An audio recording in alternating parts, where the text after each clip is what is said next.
Voilà. Alors c'est l'entrée des artistes. Hein. Isabelle Gors, présidente du tribunal de Marseille, ne reconnaît plus son palais de justice, devenu vaisseau fantôme. Donc il fait bien sombre ici. C'est bien triste. Hein. La vie qui reprend. Un tribunal sans justiciable, sans avocat et sans juge, c'est plus vraiment un tribunal. Là où travaillent habituellement près de 600 personnes, on va passer par là. Des bureaux désertés. Je regardais ce chariot avec ses dossiers devant ce placard ouvert et je me disais, on voit que la vie s'est arrêtée brutalement. Hein. Donc le chariot, il est resté là avec ses dossiers, une espèce d'effet pompéien, je dis. La vie s'est arrêtée d'un coup. Depuis le 16 mars, le tribunal est fermé au public. Seule une petite partie de l'enceinte judiciaire fonctionne encore. Voilà la partie qui vit, encore. Un endroit où il a fallu tout réinventer, passer de la justice de masse au dossier prioritaire. À peine 15% du personnel est présent pour traiter les seules urgences civiles et pénales. Parmi elles, les affaires de non-respect des règles du confinement. Cet adolescent de 15 ans qui vit chez ses parents a été verbalisé à 4 reprises. Depuis l'état d'urgence sanitaire, c'est un délit. Oui. Alors, je te laisse t'asseoir, Nadir, ou assieds-toi là, histoire que je te vois. C'est bon pour vous? C'est bon. Voilà.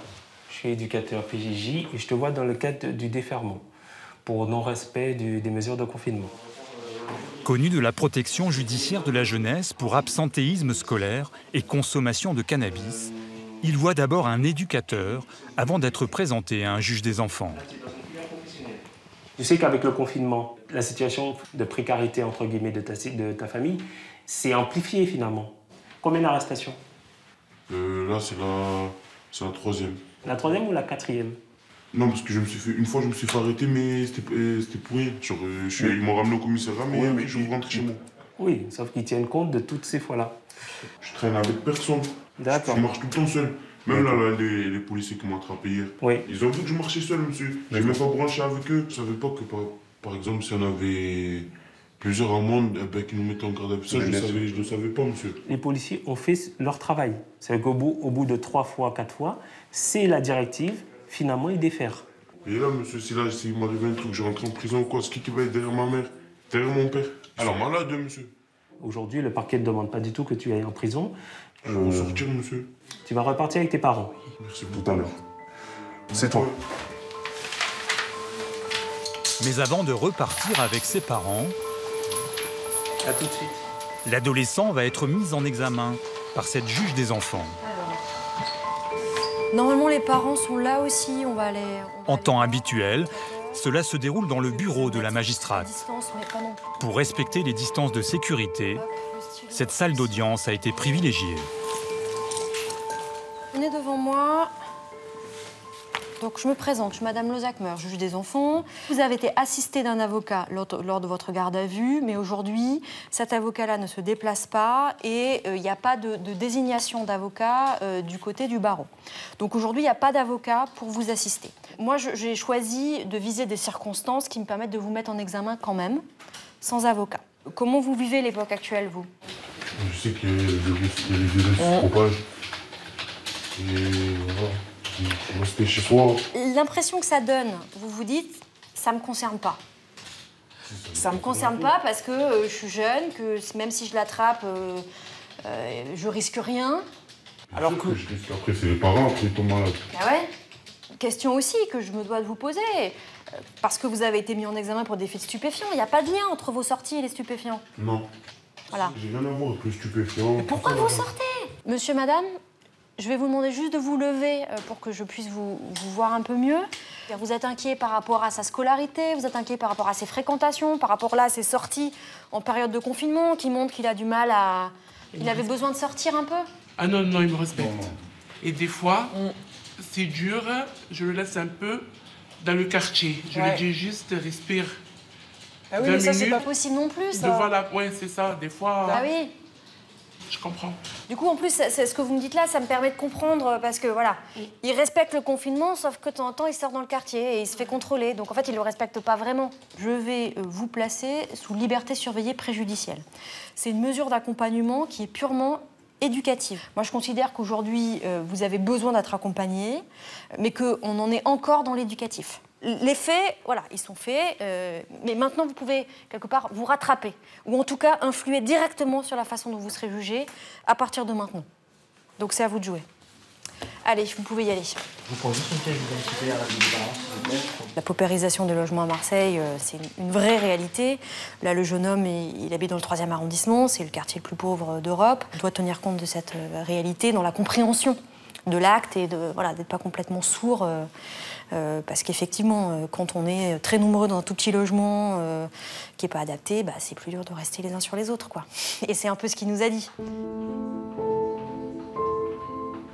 Au sein du tribunal et de ses bureaux vides, l'un d'eux est resté très actif. Ah, tu l'affiches, ouais. La permanence du parquet, Oui, allô? où sont gérés 24 heures sur 24 les crimes et délits marseillais. Donc le père ou la mère. Ces magistrats sont en lien constant avec les commissariats. En tant que femme, en gros, on n'a pas à s'adresser à lui, qu'on ne devrait pas... La vice-procureure doit décider des suites à donner aux gardes à vue en cours. Vous aviez retenu le refus d'obtempérer aggravé par la mise en danger de la vie d'autrui, c'est ça? Oui, voilà. Il a essayé de percuter le véhicule des policiers au moment de la course-poursuite, qui était à environ 180 km/h. Sauf qu'il n'y a pas eu de dégâts, il n'y a pas eu de blessés, il n'y a rien du tout. Les policiers Il a essayé de percuter, mais il n'a pas réussi à percuter, c'est ça? Voilà, exactement. Et ensuite, il y avait quoi? Il y avait permis de conduire? C'est ça, ouais, il a plus de points sur son permis. Du coup, vous les déférez pour 14 heures, s'il vous plaît. Enfin, vous le déférez pour 14 heures. Merci. Merci, au revoir. Depuis le début du confinement, la délinquance a baissé à Marseille. Mais l'obligation de rester chez soi crée des délits d'un nouveau genre. Pas de raison qu'on ne retienne pas ça. Ouais, c'est Madame Gauthier. Vous pouvez faire monter monsieur, s'il vous plaît? Il n'y a pas de gel ici. À l'issue de sa garde à vue, le chauffard présumé a été amené au tribunal pour y être présenté à la vice-procureure. Vous pouvez vous laver les mains, monsieur, si vous voulez. Hein. Oui. Je sais pas si vous l'avez déjà fait. Hein. Alors, monsieur, vous asseyez ici. Hein. Et puis vous, ouais, oui, du coup, voilà. Très bien. Tant qu'à faire. En présence de son avocat, il saura à l'issue de cet entretien s'il peut retrouver la liberté ou s'il reste en détention. Il vous est reproché d'abord de ne vous être pas arrêté lorsque les fonctionnaires de police ont cherché à vous interpeller, enfin en tout cas à vous contrôler dans un premier temps, d'avoir conduit à une vitesse qui était tout à fait extrême, puisqu'on était à pratiquement 200 km/h, monsieur, d'avoir en plus effectué des embardées devant eux, ce qui était extrêmement dangereux. Dans le cadre de ce déferment, vous avez le droit de garder le silence, vous avez le droit de me faire des déclarations spontanées, vous avez le droit de répondre à mes questions, monsieur. Je vais parler. À la base, j'étais à la maison, je suis confiné avec ma femme qui est enceinte. Et ce lundi-là, je voulais vraiment faire du sport, jouer au ballon. Vous vouliez faire quoi? Du sport, jouer au ballon. Jouer au ballon, c'est-à-dire? Jouer au foot. J'ai pris la voiture, je suis allé où j'ai grandi. Et sur le retour, j'ai vu un barrage de loin, j'ai fait demi-tour et j'ai fait la connerie. Maître, est-ce que vous voulez faire des observations? Vous avez envisagé une procédure de comparution immédiate, donc un placement en détention provisoire ce soir. Il a un casier judiciaire vierge, une compagne qui est enceinte, un jeune homme qui très clairement s'est retrouvé à commettre ces faits sur l'instant, sous le coup de l'affolement. Et il me semble qu'au regard de ces éléments de personnalité, vous pourriez envisager un autre mode de poursuite sous une autre forme que celle de la comparution immédiate. Alors moi, monsieur, je vais maintenir ma décision de déferment. D'une part, alors j'ai entendu vos explications sur le fait que vous vouliez faire du sport. Moi, je vous rappelle qu'on est en état de confinement, c'est-à-dire que faire du foot, c'est pas une explication valable. On est non seulement sur un refus d'obtempérer, mais par une personne qui n'a pas le permis de conduire et qui, en plus, alors que les fonctionnaires sont à plus de 200 pour essayer de le rattraper, n'hésite pas à faire un geste qui est extrêmement violent, à mon sens, parce que lorsqu'on fait ce geste avec le volant et qu'on essaye de percuter les services de police, ça démontre, à mon sens, une détermination. Et encore, vous avez réussi à vous enfuir à pied. Vous êtes réfugié dans un bâtiment, vous avez payé un mineur derrière pour qu'il vienne se dénoncer devant les services de police pour indiquer que c'était lui qui conduisait le véhicule. Je considère que la gravité intrinsèque des faits justifie un passage en comparution immédiate, monsieur. Et donc que je demande à un juge cette nuit de vous incarcérer dans l'attente de l'audience de demain.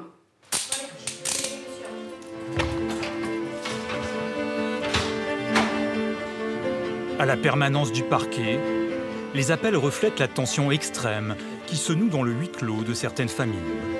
Oui, hello? Non, c'est Madame Gauthier. Un mineur a été interpellé après avoir menacé de mort sa mère avec un couteau. Un policier rend compte des faits. À la base, il s'est disputé avec ses parents car il a reçu une amende pour non-respect du confinement d'un montant s'élevant à 135 €. Mais il a quel âge? Il a 16 ans, ce gamin?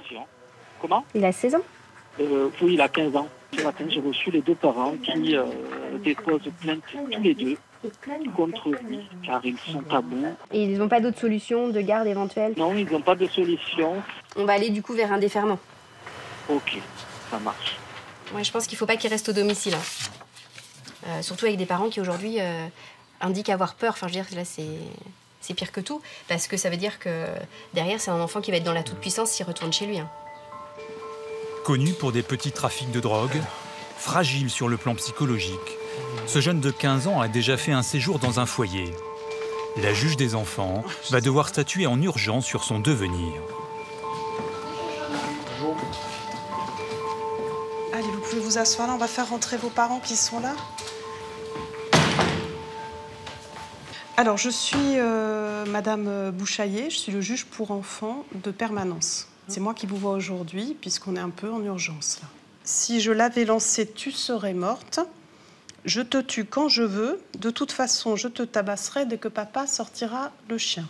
C'est des menaces de mort sur votre mère. Et enfin, il vous est reproché d'avoir fait usage de cannabis, de résine de cannabis. Donc, ce que vous pouvez faire là, comme il n'y a pas d'avocat, c'est deux choses au choix. Un, vous me dites, je garde le silence. C'est-à-dire que vous ne voulez pas parler, c'est votre droit. Soit vous me dites, voilà, j'ai juste quelque chose à vous dire, c'est ça. J'ai juste quelque chose à vous dire, c'est ça. Toutes les choses qui me sont reprochées, oui. Je les reconnais. Vous habitez tous les trois, tous les trois. Et vos deux parents. Comment ça se passait pendant le confinement? Mal, parce que je respectais pas le confinement. Je me sentais pas de rester à la maison. Est-ce que vous arrivez à m'expliquer pourquoi? Je peux pas rester dans un endroit clos, fermé, avec mes parents, voilà. Comment elle est l'ambiance à la maison, si vous deviez me décrire l'ambiance à la maison? Ça dépend, ça dépend. Des fois, c'est bien.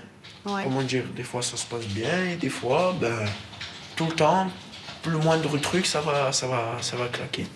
Donc, par exemple, la dernière fois, mes parents ils se sont fait à manger tout ce qu'il fallait. Moi, j'arrive, il n'y avait rien. Déjà que j'étais en colère un peu avant. Là, sur le coup, ça m'a fait éclater. Pourquoi vous étiez en colère avant? L'amende? Non, pas cette pour l'amende? Ouais, voilà, l'amende. Et qu'est-ce qui fait que dans ces cas-là, vous n'arrivez pas à vous calmer quand ça monte la colère? Parce que là, on peut comprendre. Des fois, j'essaie de me calmer. Soit je vais dans mon coin, soit voilà, je vais dans ma chambre, histoire que ça pète pas. Mais des fois, il y a aussi du côté de ma mère, genre comment dire.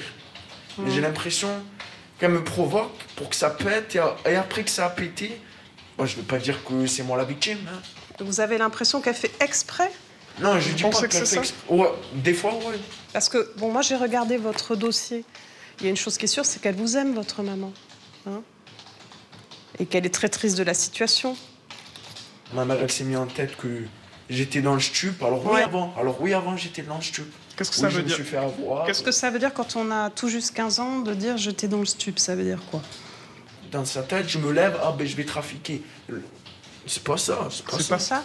Et est-ce que vous consommez du cannabis? Oui, je consomme du cannabis. Pour moi, je vais vous dire comme je pense, ça me fait pas du mal. Après, c'est normal, je suis un enfant, je pense comme ça. Ouais. Moi, je vous dis que ça vous fait du mal. Ça, c'est certain. Madame, il explique que c'est compliqué avec vous pendant le confinement en ce moment. Je suis dévastée d'être là aujourd'hui, d'être dans la situation où on est, parce que j'aime mon fils. Je l'aime plus que tout. Et c'est peut-être pour ça qu'on est toujours là. Encore et toujours, et on sera toujours là, parce que sa famille, c'est nous. Bon, jeune homme, je vais vous mettre en examen. Ça veut dire que vous n'êtes pas jugé aujourd'hui. Ça va être un placement parce qu'il y a des faits qui nous inquiètent. Donc j'espère de tout cœur que ça va aller mieux. Mais en tous les cas, on ne peut pas continuer une situation. Vous ne pouvez pas revenir chez vous quand il y a eu une tentative d'étranglement un mois avant. Ce n'est pas possible pour vous, ce n'est pas possible pour vos parents. Ce n'est pas une situation définitive et puis ils pourront venir vous rendre visite. Non, bon, on verra. On va s'organiser petit à petit. Allez, jeune homme. Pour la magistrate, le placement en foyer était le seul choix Vous possible. pouvez les apporter demain ou vous pouvez aller en chercher. La décision que j'ai prise, elle est un petit peu guidée par le fait qu'il y avait quand même une tentative d'étranglement de la maman, qu'on n'a pas pu aborder parce qu'il n'y avait pas d'avocat au fond. On n'a pas pu aborder vraiment les faits, où elle explique qu'elle s'est débattue, qu'elle a eu un petit peu de mal à se débattre. Donc il y a d'abord une décision de sécurité, puis il y a sa sécurité à lui aussi, puisqu'il traîne énormément sur les quartiers. Il ne respecte pas le confinement, il va sur les lieux de trafic. En fait, c'est un peu souvent ça nos décisions, c'est qu'on prend la moins mauvaise, on ne prend pas la meilleure, on n'a pas de baguette magique. Mais c'est peut-être la moins mauvaise. Voilà. Les parents de l'adolescent semblent, eux, soulagés. Il fallait qu'on s'éloigne les uns des autres pour se retrouver, parce que là, je ne voyais pas d'issue. Puis ça montait, voilà, c'est toujours crescendo et de plus en plus violent, de plus en plus fort, de plus en plus souvent, et on n'en peut plus, quoi. Il est déjà parti une fois au foyer, il est revenu à la maison, il repart en foyer, et tout est possible, quoi. Il peut revenir encore à la maison, il y a encore de l'espoir pour moi. Depuis le confinement, les juges des enfants tournent à 5% de leur activité. L'accueil du tribunal continue, lui, à fonctionner, sans public. Toutes les demandes sont traitées par mail ou par téléphone. Quelques rares personnes franchissent les grilles, seulement pour les urgences. Bonjour. Je viens à la régie nominative. La régie des recettes. Ouais, la régie des D'accord. Non. Vous payez comment, madame? Parce que... Un chèque de banque. Non, alors, pas en ces périodes, c'est tout par virement. Le compagnon de cette femme, qui était en détention, doit être remis en liberté contre le versement d'une caution. Point. L'agent d'accueil ne peut manipuler ni chèque, ni espèces. Vous m'envoyez un mail. Une greffière vient expliquer qu'il faut désormais procéder par virement et les identifier précisément, car ils sont nombreux en ce moment. Malheureusement, vous n'êtes pas la seule à devoir verser des cautionnements, il y en a plein. Ok, super. Voilà. Merci beaucoup. Je vous en prie, au revoir. J'ai beaucoup de libératoires, ce qu'on appelle des cautionnements libératoires. J'ai de nombreux versements, pratiquement tous les jours. J'ai des virements sur mes comptes, donc pour pouvoir libérer les personnes. Oui. Au tribunal, la gestion des détenus est aussi devenue une urgence. Ce juge d'application des peines rend tous les jours des décisions de libération pour raisons sanitaires. Alors à ce jour, le risque de contamination au virus apparaît majeur au regard de la promiscuité existante en détention, compte tenu de la surpopulation carcérale au sein de l'établissement, de sorte que seule une diminution de cette population est de nature à permettre une détention digne. Pour éviter que la prison des Baumettes à Marseille ne devienne un foyer de contamination, environ 200 détenus sur 1 millier ont déjà été libérés.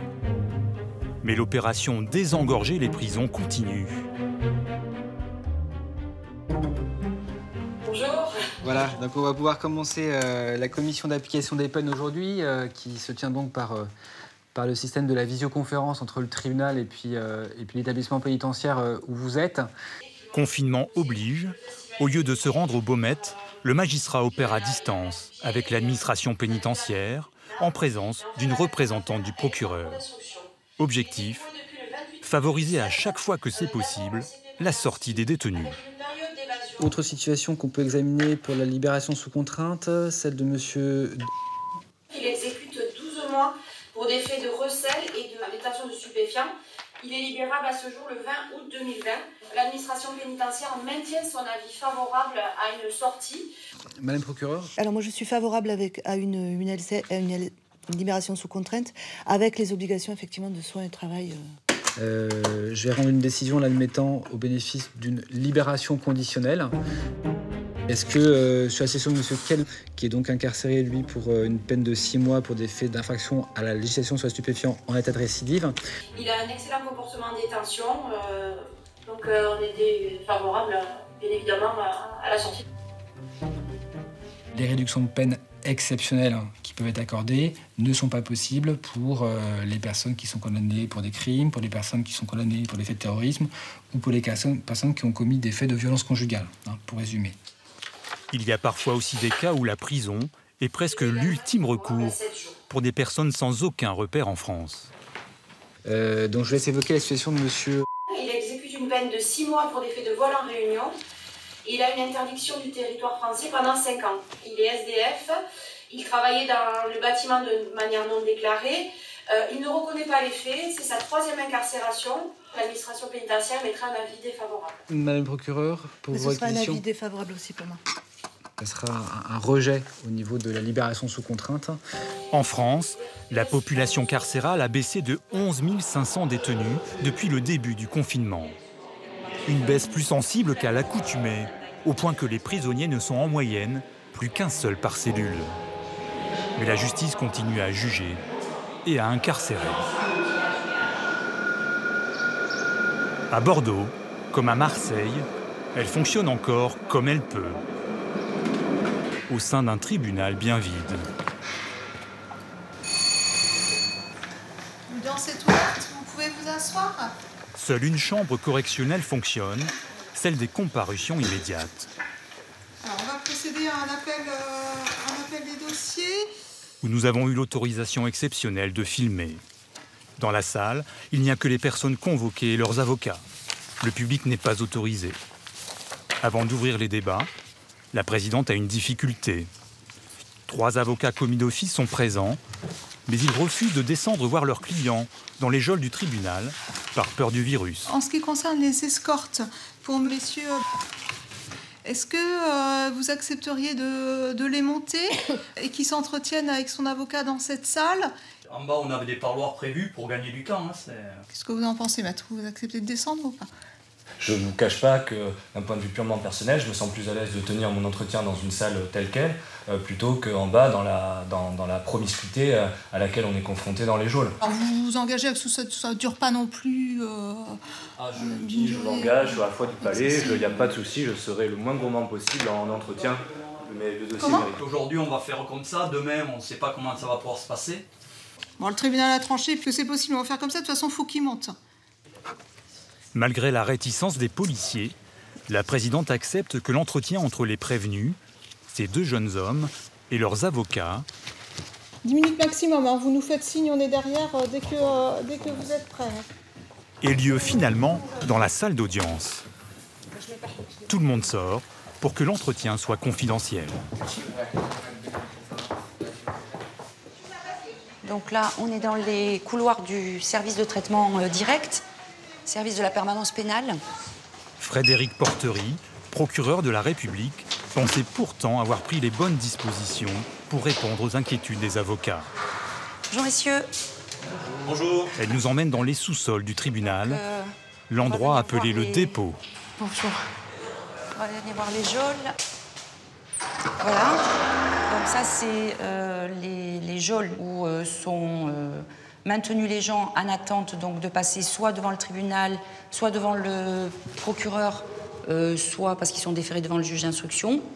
C'est conforme, je dirais, aux règles, aux normes en vigueur. Voilà, elles sont propres et elles sont nettoyées donc 2 fois par jour. En face, les pièces qui ont été réaménagées pour les avocats et leurs clients.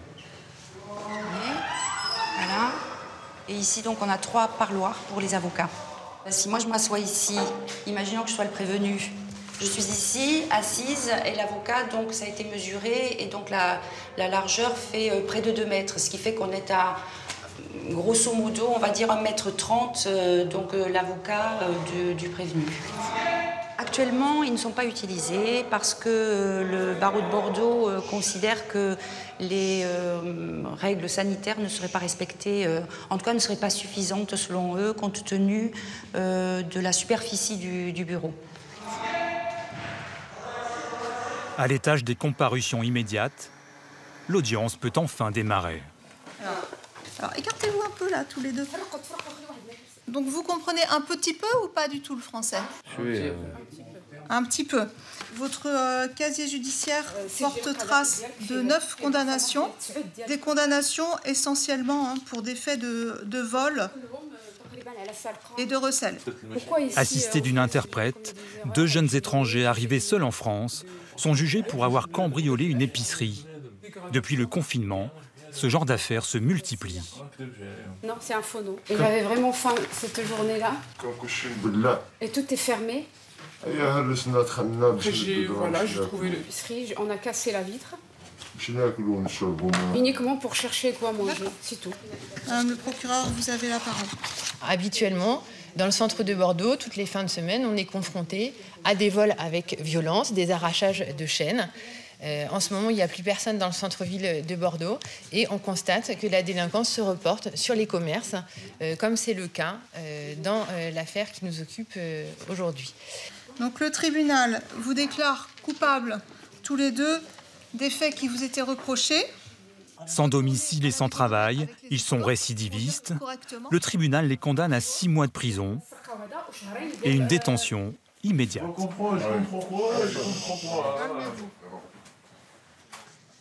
Il est à jeun, non? Qu'est-ce que... Il a le Covid, c'est ce qu'il dit? D'accord. Vous préférez qu'on attende que le médecin soit venu? Non, je suis prêt, madame. Ça fait trop longtemps que j'attends. D'accord, vous êtes prêt? D'accord, ok. On n'attend pas le médecin, donc vous le verrez après? Je verrai après.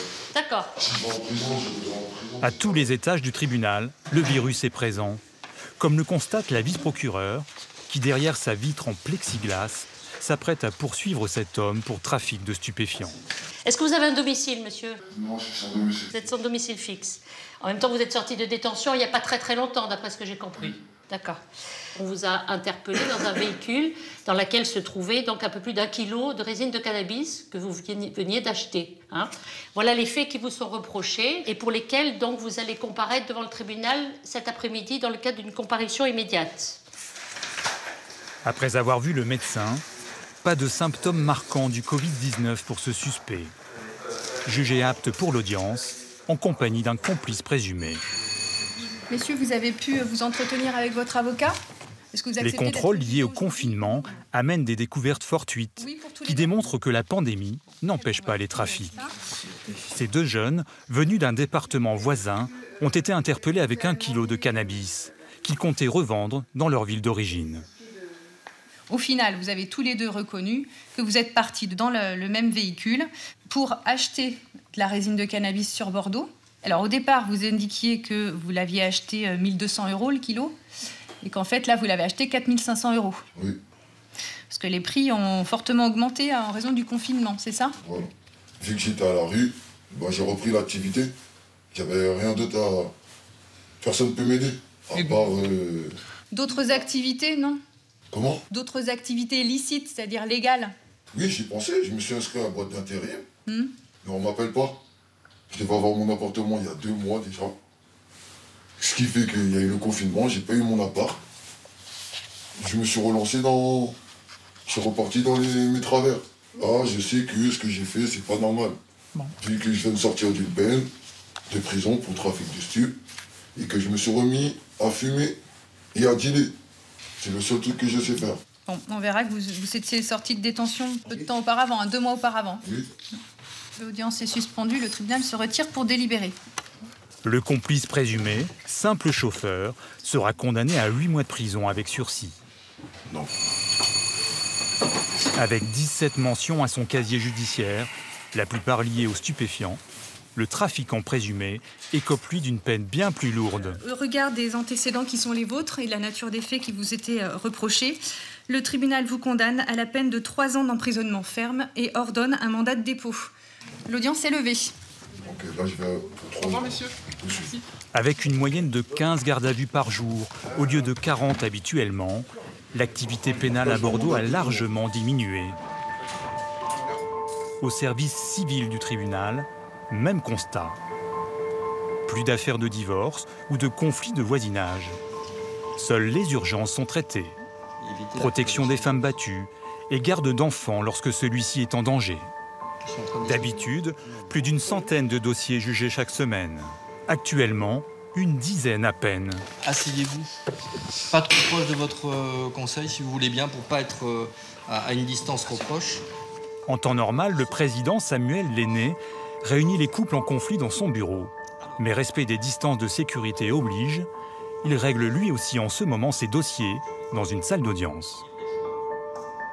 Depuis la fin de l'année 2019, les services sociaux se préoccupent de la situation de votre fils. Le couple en instance de divorce est séparé depuis 1 mois. Mais l'époux, ici derrière son avocate, est parti avec leur enfant d'une dizaine d'années. La femme présente à l'audience, mais qui se tient à l'écart de la caméra, affirme que son mari l'empêche de voir son enfant et en demande la garde. Donc vous pouvez y aller, maître. Malgré les règles barrières, c'est un duel qui s'engage. L'avocat de la femme attaque, en rappelant que l'époux a été sanctionné pour des violences conjugales. Madame raconte devant les officiers de police judiciaire que les violences sont avérées depuis longtemps. Il y a des plaintes physiques, avec des bleus, des hématomes, des ecchymoses, etc. Des coups à la tête, des coups dans les bras, des coups dans les pieds. Madame est convoquée par recommandé avec accusé de réception par son employeur au motif que son époux vient de façon trop présente et qu'il fait peur à la clientèle. Donc je ne dis pas comme il est impulsif de nature. Je ne dis pas que c'est le pire parent qui soit. Ce que je dis, c'est qu'il y a une forte consommation de stupéfiants de la part de monsieur. Il serait éventuellement sous traitement de méthadone, mais je n'ai aucun justificatif sur ce point-là. Mais il n'est pas reversé au débat qu'on sort aujourd'hui. Donc, si vous rejetez mes pièces... Ne vous interrompez pas. Donc, en tout cas, il n'est pas versé dans cette instance-là. J'ai besoin, moi, d'avoir des garanties pour m'assurer que c'est un père qui a un comportement adapté envers son fils. Ce qu'elle veut simplement, c'est que la justice réponde de la situation actuelle de cet enfant qui est placé dans un conflit de loyauté extrêmement important. Merci, maître Cuisinier. Maître Villiers, vous avez la parole pour les intérêts de monsieur. Oui, donc mon confrère a plaidé longuement sur l'historique des violences de 2016, de 2017, de quand mon client un jour avait été au restaurant en 2016 pour crier contre sa femme. Oui, d'accord, on peut refaire aussi l'inverse de toutes les fois où elle lui a crié dessus, des échanges de SMS que mon confrère d'ailleurs produit, il n'a pas dû tous les lire, où on la voit, elle, qui se foutage de... Enfin, bon, je ne vais pas le dire, c'est plein de gros mots, mais enfin voilà, où on la voit s'énerver également. Tous les deux sont sanguins, tous les deux partent un peu au quart de tour. On ne va pas faire l'historique de tout ce qu'ils se sont dit, de tout ce qu'ils se sont racontés. Madame, à plusieurs reprises, a confirmé qu'elle était cocaïnomane et qu'elle n'avait pas besoin de se traiter parce qu'elle s'arrêtait quand elle voulait.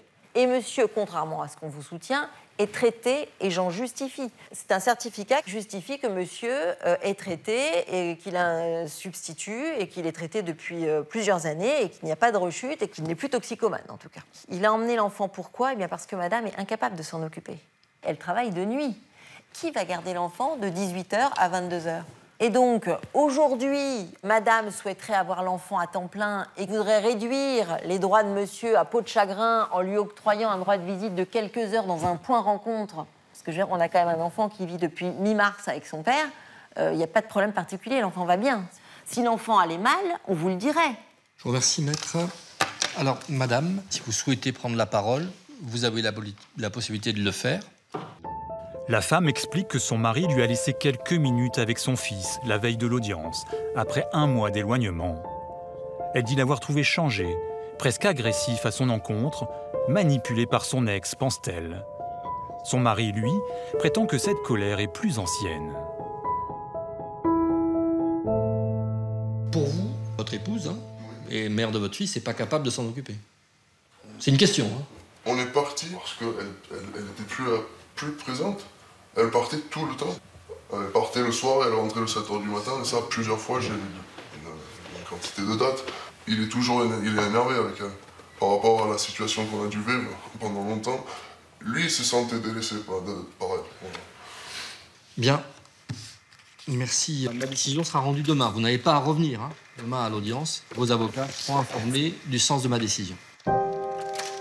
Le tribunal décidera finalement d'une garde partagée, avec remise de l'enfant dans un lieu neutre, une gendarmerie, pour éviter toute violence. La femme a obtenu la jouissance du domicile conjugal. Lorsqu'elles sont particulièrement graves, les affaires de violence conjugale passent directement au pénal, aux comparutions immédiates. Alors, les gendarmes sont avisés le 17 avril de violences intrafamiliales.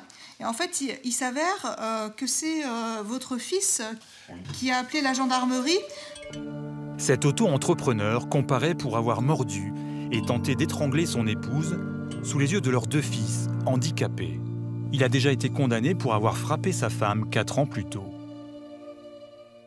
Ce qu'elle vous a d'abord reproché, c'est d'avoir regardé des films pornographiques dans la journée, oui, avec un risque de vue des enfants. Je ne sais pas si vous êtes d'accord sur ça. Oui, je peux dire ça, oui. Et que le soir, elle a voulu avoir une discussion avec vous à ce sujet. Et elle dit, il s'est agacé, c'est parti en vrille, il m'a attrapé au cou, il m'a mordu à 2 reprises au niveau du flanc droit. Là, elle dit que vous l'avez lâché, que vous êtes parti vous resservir à boire, ça c'est parce qu'il y a un contexte d'alcool. Oui. Et qu'il y a eu une nouvelle scène, nous étions sur le canapé, il m'a à nouveau saisi au niveau du cou et a serré très fort. Lorsqu'il me tenait par terre dans le salon, je croyais qu'il allait me tuer, je n'arrivais plus à respirer pendant quelques secondes. Je lui ai demandé « mais pourquoi tu ne m'as pas fini ?»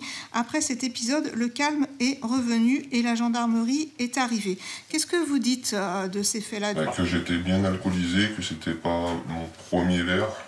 Et que j'ai pas d'excuses, c'est ça le problème, c'est que je connais pas ma force, donc je sais pas si je fais mal ou si je fais pas mal. Alors, il était là, il dit, hier soir, on a passé un dîner spectaculaire, vous savez pourquoi il dit ça? Car le repas s'est bien passé. Et il dit, après, la soirée a tourné au drame, car mon père a essayé de jeter ma mère par la fenêtre de la chambre au rez-de-chaussée. Par la fenêtre de la chambre du rez-de-chaussée, la faire passer à travers un double vitrage, même bien bourré, je crois qu'il faut que je sois au minimum du double de ce que je suis, quoi. Et ensuite, il dit, mon père a étranglé ma mère avec son bras autour du cou. Après, il a mordu ma mère au niveau du ventre. C'est vrai ça, vous l'avez mordu? Oui, je l'ai mordu, oui, voilà, je l'ai mordu pour la calmer. Certes, j'ai mordu un peu fort, et puis bon, après ça...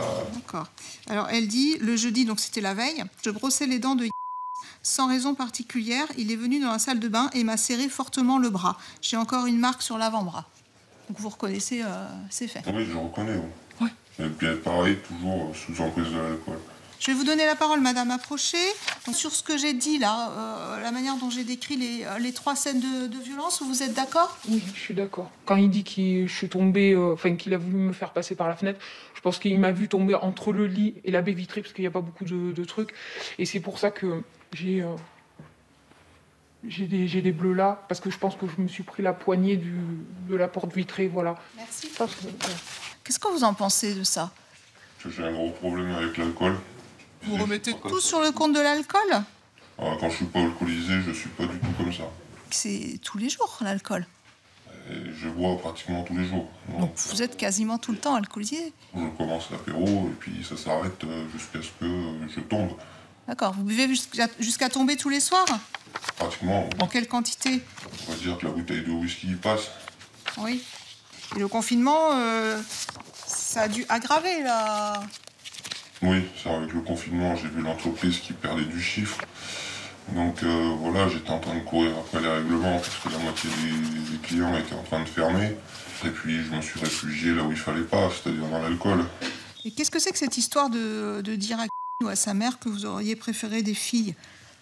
C'était un rêve que j'avais toujours eu. Je voulais qu'un seul enfant, avoir eu qu'une seule fille. J'ai 2 enfants, j'ai 2 garçons, je ne le regrette pas. Il a écrit une lettre au tribunal, je vais vous la lire. Papa, je ne veux plus que tu ailles en prison par ma faute. Il ne faut plus taper maman. Arrête l'alcool pour toujours. L'alcool, c'est pas bien pour toi. 0 alcool à la maison. Si tu veux une fille, je veux bien changer et me faire opérer. Et tu m'aimeras après. Il me tarde de te voir sans alcool. On t'aime, papa. Il y a 15 ans.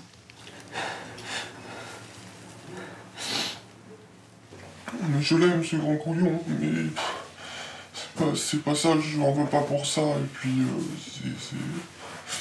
c'est pas de sa faute, c'est de la mienne. Il va peut-être falloir lui dire ou lui écrire, hein. Oui. Comment vous envisagez l'avenir?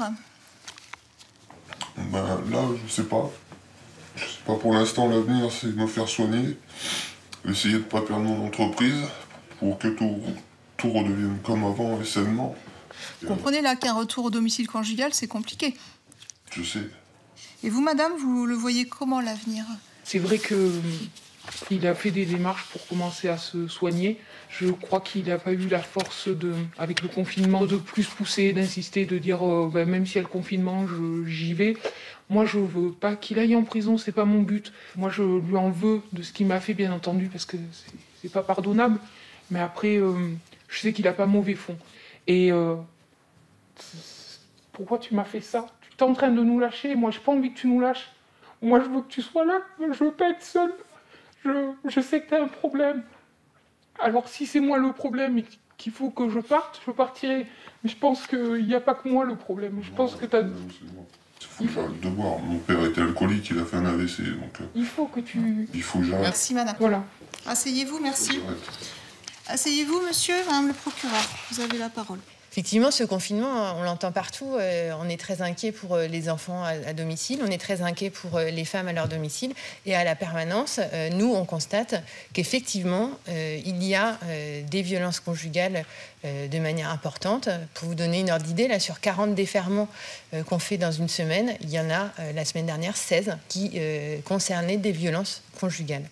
Alors j'entends monsieur qui dit oui, je suis désolée, j'aurais pas dû faire ça, je reconnais, je suis coupable, mais j'entends surtout que ce qui est coupable pour lui, c'est l'alcool. Je voudrais dire que l'alcool n'est pas une circonstance atténuante, bien au contraire. Vous avez vu la photo, je ne sais pas s'il lui a bien montré et s'il a bien réalisé l'ampleur des morsures sur le flanc de son épouse. On a quand même des marques particulièrement larges qui démontrent la force avec laquelle il a mordu son épouse. La procureure requiert 2 ans de prison, dont 1 avec sursis probatoire. L'avocat du prévenu va plaider le maintien en liberté. C'est quelqu'un qui a un logement, qui a un travail, qui entame un parcours de soins. On a quand même quelque chose actuellement. Et donc c'est dangereux de jouer avec ça parce qu'on sait qu'on l'a maintenant, on ne sait pas si on l'aura à la sortie. Merci maître. Très bien, le tribunal se retire pour délibérer. L'audience est suspendue. La présidente a décidé de suivre les réquisitions du parquet. 2 ans de prison, dont 1 an avec sursis, et des obligations à respecter. Vous avez interdiction de paraître au domicile, sous quelque prétexte que ce soit. Le tribunal ne prononce pas de maintien en détention, ce qui veut dire que les 1 an d'emprisonnement sont éventuellement aménageables et que vous devez entamer des soins. C'est bien compris? Voilà, mais... Si moi je déménage... Pour le moment, on ne vous demande pas de déménager. Pour le moment, c'est lui qui a interdiction de paraître au domicile. Ensuite, il faudra voir, il ne faudra rien changer sans demander au juge d'application des peines. D'accord. Okay. Voilà. Violence conjugale, trafic de stupéfiants, vol. Si les urgences sont traitées, le calme apparent qui règne ailleurs dans les tribunaux cache une situation explosive. À Marseille, depuis le début du confinement, plus de 6000 affaires civiles et pénales n'ont pu être examinées. Des centaines d'audiences reportées. Oui, bonjour maître. Je vous appelle concernant l'audience du 23 avril pour vous informer que l'audience est annulée au regard de la crise sanitaire. Merci maître, au revoir. Sarah, greffière, travaille dans un service spécialisé dans le crime organisé. Pour elle, des années de travail mises en péril. Un très gros dossier, on a ce dossier-là, voilà, qui fait une 60aine de tomes. C'est du trafic de stupes, avec des gros enjeux majeurs. C'est un dossier qui devrait passer au mois de novembre, mais avec ce qui se passe, c'est pas une interrogation, c'est pas trop. On verra. Est-ce que vous êtes inquiète? Oui, parce qu'il y a les dossiers qu'il faudra remettre dans le circuit, mais il y a aussi les audiences à venir qu'il faudra préparer aussi, parce que bon, l'année, elle n'est pas finie. Et avec les moyens qu'on a, avec le personnel qu'on a, ça va être compliqué. Au milieu des piles de dossiers, ces 2 magistrats repèrent les affaires prioritaires, celles qui devront absolument être jugées. C'est un contrôle judiciaire de novembre. Violence aggravée par le circonstance. Justement, je voulais savoir si c'était des violences intrafamiliales ou pas. Alors, un coup de couteau occasionnant une estafilade sur le bras. Donc c'est une garde. Mais il y a toutes les autres affaires, les plus simples, suspendues pour une durée indéterminée. Alors là, vous avez de tout, hein. Des recels, des ports d'armes, des appels téléphoniques malveillants, des conduites sans permis. C'est une convocation qui a été donnée pour des faits de juillet 2019. On ne va pas pouvoir les juger en avril 2020. Je ne sais pas quand on va pouvoir les juger, mais vous voyez, on sera déjà au-delà de l'année pour juger des faits qui sont relativement simple. Après ce premier tri, la procureure de Marseille reprend les dossiers un par un. Si je recompte, bah oui, alors là, il faut que je vous fasse des calculs d'apothicaire. Pour décider de leur sort final, on garde ou on classe. 170. Je crois que la juridiction n'arrivera pas à rejuger l'ensemble des dossiers qui devaient passer à l'audience. Donc on essaye de déterminer aussi comment on peut réorienter un certain nombre de procédures dans des poursuites simplifiées. Parce que ce que l'on craint aussi, c'est la remontée assez rapide de la délinquance à la sortie du confinement. Voilà. Pour éviter l'asphyxie judiciaire, entre 10 et 20% des dossiers reportés pendant le confinement, considérés comme les moins graves, pourraient ne jamais être jugés, à condition que le prévenu ne commette pas de nouvelles infractions.